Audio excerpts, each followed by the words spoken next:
iHeart, get ready. Fantasy football is here. Welcome to the Scout Fantasy Show. ScoutFantasy.com is home to the Fantasy Football World Championships and the best players in the world. Real money winners giving their secrets to help you win. Now exclusively on iHeart. This is the Scout Fantasy Show with your host, the one, the only, Dr. Roto. It's Dr. Roto. Get out the insurance cards. Get out the copay. The office is open, my friends. That's right, open for business. All right, so let's talk. Let us talk today about what happened in Baltimore. The Baltimore Ravens signing Jeremy Maclin. Now, I want to talk about this for a second, not just for the Maclin signing, but also what happens, the ripple effects, if you will. I always talk about the ripple effects. So what do I mean by that? Something happens, right? And because X happens, Y and Z happen. People tend to just look at X. Oh, X happened. Great. But I think a great fantasy owner looks at Y and Z and all the other contingencies. So, Jeremy Maclin goes to Baltimore. Good for him. But how does this affect Mike Wallace? I don't think it does. I think Mike Wallace is the number one receiver in Baltimore. He knows the playbook. He's built trust with Joe Flacco. And what I like about Wallace is he doesn't need to have 17 catches a game. Here are his numbers for last year, and there's going to be one outlier.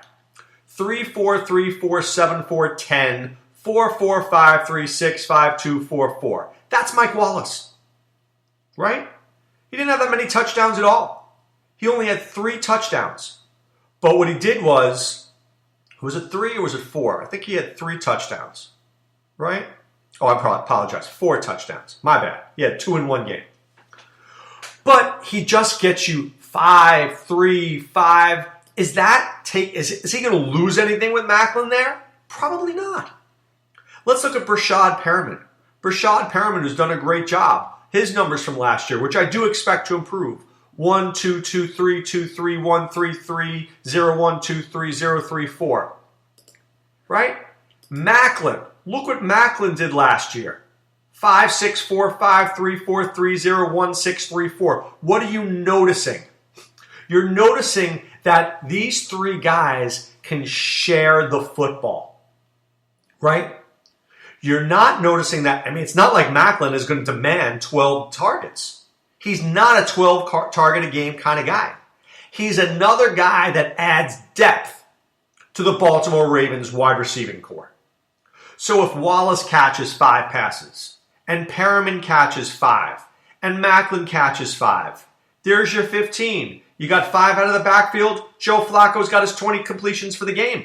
Boom, 20 for 32. I just gave you the 5-5-5-5. Woodhead gets 5. Wallace, Maclin, Perriman, done. I think this is going to be a pretty easy box score. Did I like Michael Campanaro? I did it one time, not so much anymore. I think Campanaro drops to a 4th receiver when I really thought that he could have been a number 3. Okay? He could have been their slot receiver. Now, is it possible that he's still their slot receiver? Maybe, but do you want to bench Maclin or Perriman?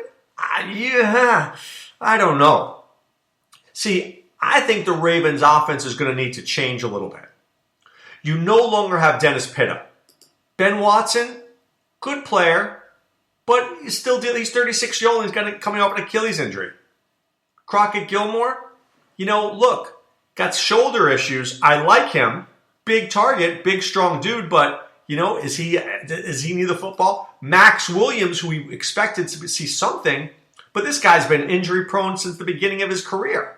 We've never really seen, this guy's a 2nd-round pick. What has he done in the NFL? So I think if I'm the Ravens, I've got a chance now to be more of a 3 wide receiver offense and take the tight end out of the offense. Right? Maybe a little Watson, maybe a little Gilmore. I know Flacco likes throwing to them, but they could be a prolific, high-powered offense with Maclin. Now, fantasy-wise, where does Maclin go? I think Maclin's a wide receiver 4.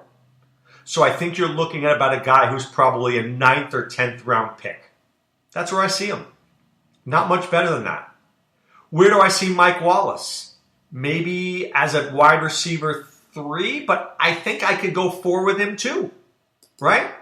I mean, Mike Wallace had 1,000 yards, but only had 4 touchdowns, and he's only going to get about 60 to 70 receptions. So I would think that's probably a wide receiver 3, preferably a wide receiver 4, but it could be a 3 if I went out and got running backs.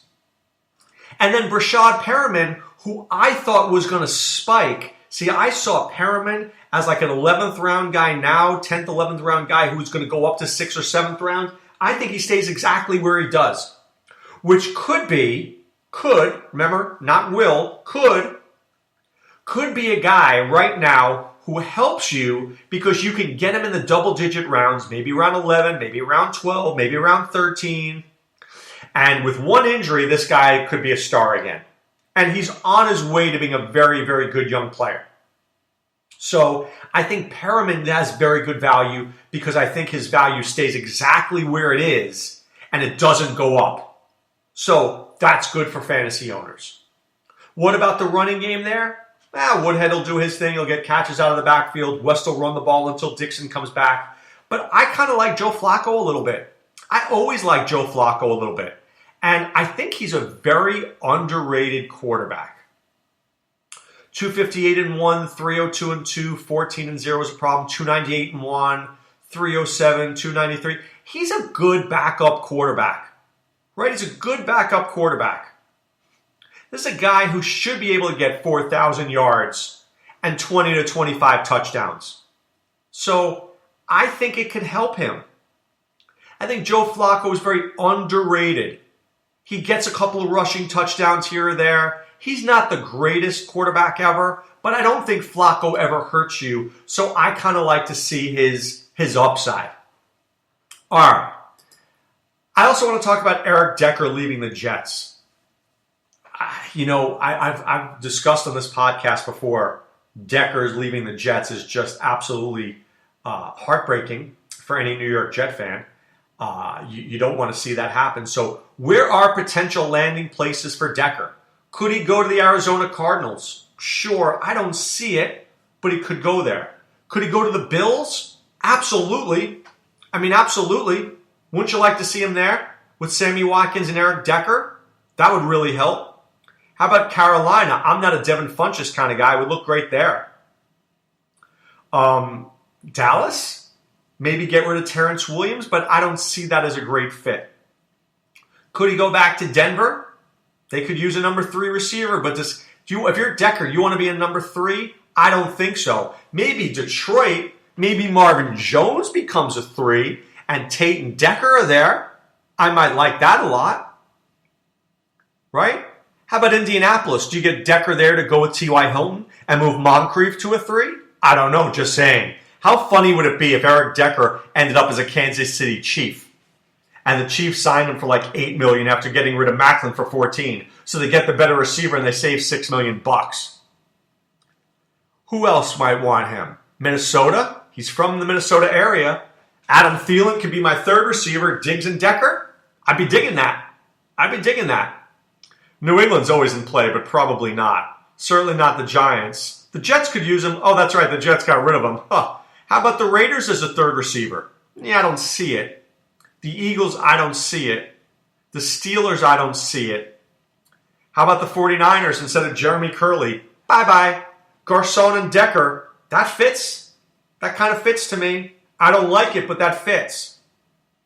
And that's probably where we are. So I would think the 49ers and the Bills make the most sense. But hey, here's what I've learned. Just because things make sense doesn't mean they're going to happen. Just because it makes sense doesn't mean it happens, especially in the NFL. You never know what happens in the NFL. You never know. Anything can happen. All right, some more news and notes from the NFL. So first of all, I don't know if you guys have seen this, but basically John Ross, not 100%, had shoulder surgery. I don't know if we see him before. I think there's a problem, okay? So John Ross, signed by the Bengals, drafted by the Bengals, and now there. If he shows up late because of a labrum problem, you're looking at a guy who's not really going to pick up the playbook until mid to late August. If that happens, I think that Ross will be not the guy to own this year.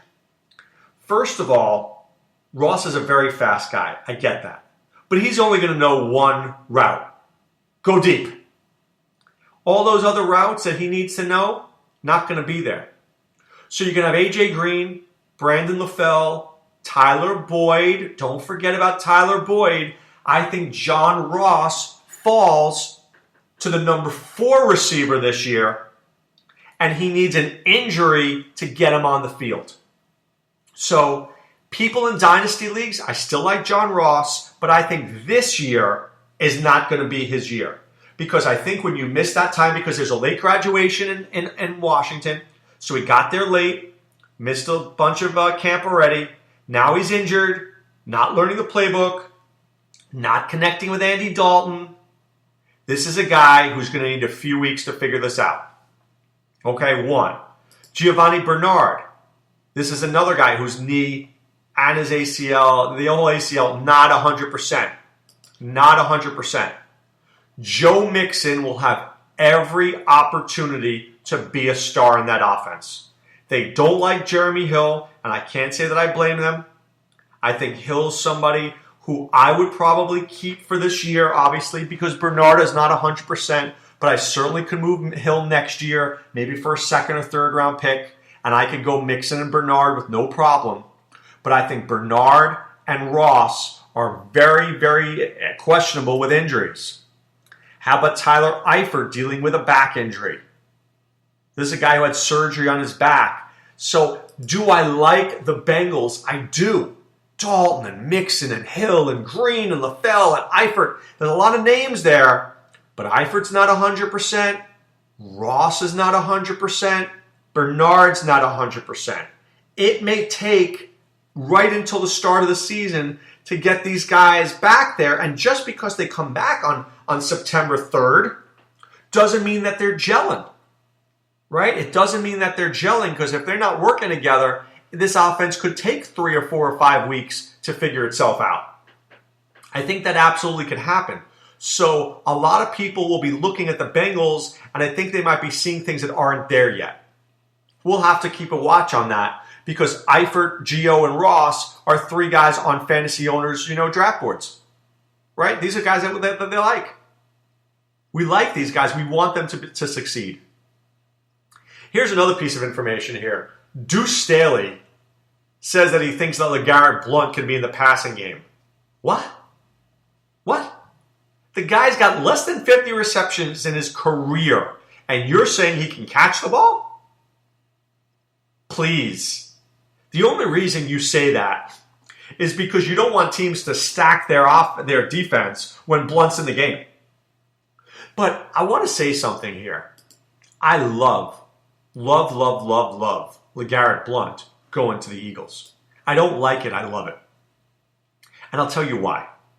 So, first of all, I think scoring is not an easy thing to do.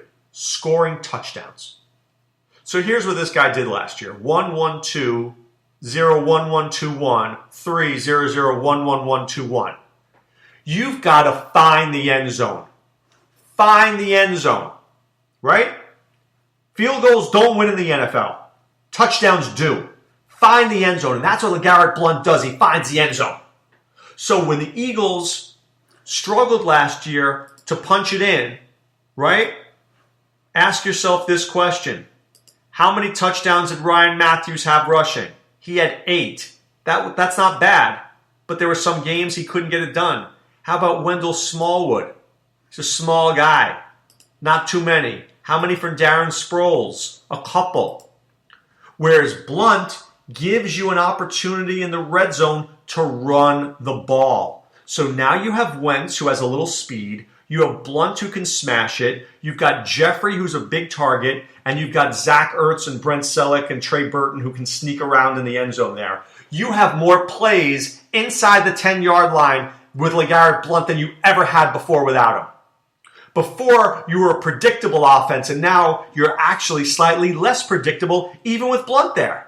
Well, they're going to go to Blunt. I might go to Blunt, but I might fake it and throw it to Jeffrey, who's 6'5". Or maybe I find Selleck or Trey Burton in the end zone. Or I just hand it off to LeGarrette Blunt. Or Carson Wentz has enough mobility to roll it out. So watch that closely this year. I see news like that. And when I see news, once again, ripple effects. Deuce Staley says this. I don't trust that, but I look at something else. And that's what you need to do. And that's why you need to join scoutfantasy.com. Enter the promo code ROTO, R-O-T-O. Pay for 1 month, I'll get you 2 more for free. That's how we work. You're going to get tidbits of information like this that will help you win your league, and that's what we want. We want you to win your fantasy league. We want you to win in DFS. We want you to win it everywhere. All right, guys, time now to put away the insurance cards, put away the copay. The office is closed, my friends. Back tomorrow with more great fantasy information to help you win a fantasy championship, be part of the Scout Army, and go to playffwc.com right now. If you do, you're going to go to our draft lobby. When you get there, see what games you want to participate in. Best payouts, best customer service, best draft rooms, great cheat sheets, no trading leagues. Nobody's going to screw you out of winning your league. And you're going to play with other people who love to play fantasy football. Join what we do. Play ffwc.com. All right, this is Dr. Roto saying be well and take care. Thanks for listening to the Scout Fantasy Show. There's never been a better time to join the Scout Army. Visit scoutfantasy.com. Use the promo ROTO for 2 months free. And don't forget, fantasy players, please thumbs up the podcast on the iHeart app. See you next time. Go Scouts!